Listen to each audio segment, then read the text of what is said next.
शांडिल्य सुमना संवाद पातिव्रत धर्म का वर्णन।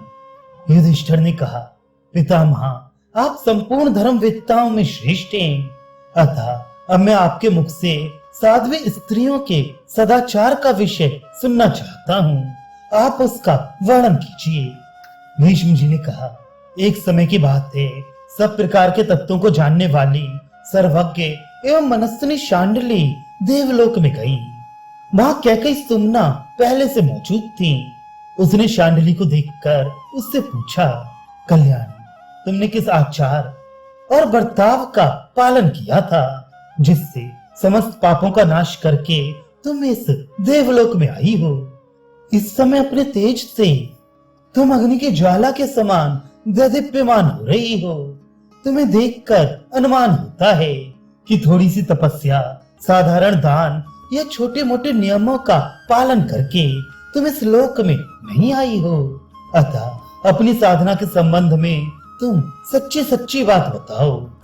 जब सुमना ने इस प्रकार मधुर वाणी में पूछा तो मनोहर मुस्कान वाली शांडिल्य ने धीरे से उत्तर किया, देवी, मैं गेरुआ वस्त्र पहनने, वल्कल धारण करने, मूंड मुड़ाने या बड़ी बड़ी जटाएं रखाने से इस लोक में नहीं आई हूँ।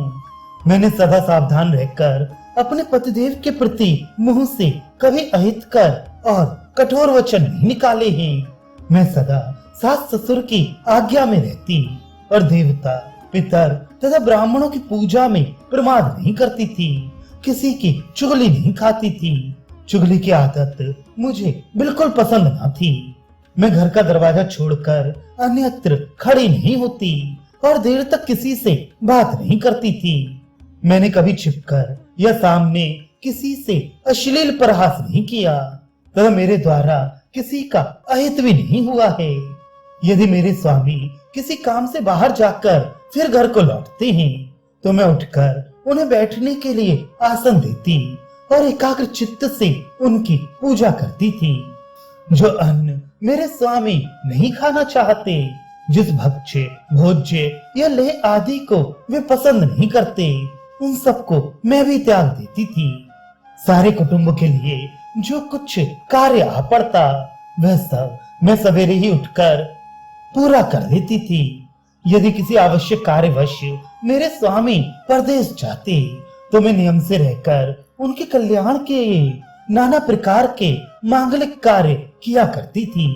स्वामी के बाहर चले जाने पर मैं अंजन, गोरोचन, माला और अंगराग आदि के द्वारा श्रृंगार नहीं करती थी।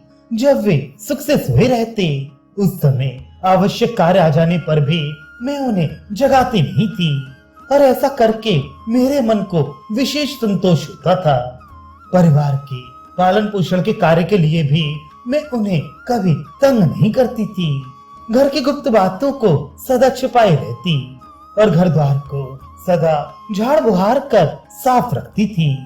जो स्त्री सदा सावधान रहकर इस धर्म मार्ग का पालन करती है वह स्त्रियों में अरुंधति के समान आदरणीय होती है और स्वर्ग लोक में भी उसकी विशेष प्रतिष्ठा होती है। भीष्म जी कहते हैं, युधिष्ठिर, इस प्रकार वे सौभाग्यशालिनी देवी शांडिल्य सुमना से पातिव्रत धर्म का वर्णन करके अंतर्धान हो गई।